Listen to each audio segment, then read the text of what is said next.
So all we have left is number 20. It says a certain substance has a half-life of 18 hours.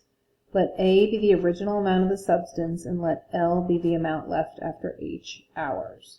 Okay, so we have A is the original times a half-life. We don't know the total time. We're supposed to call it H divided by 18, and that's supposed to equal L. Then it says what amount of the original substance will remain after 39 hours.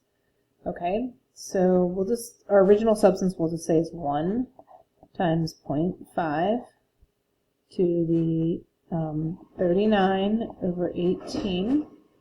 Okay, and then we just put that in our calculator and we'll find out how much of the substance is left.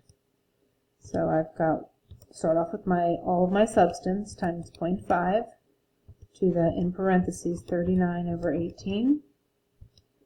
And it says 0.2227, which is 22.27%.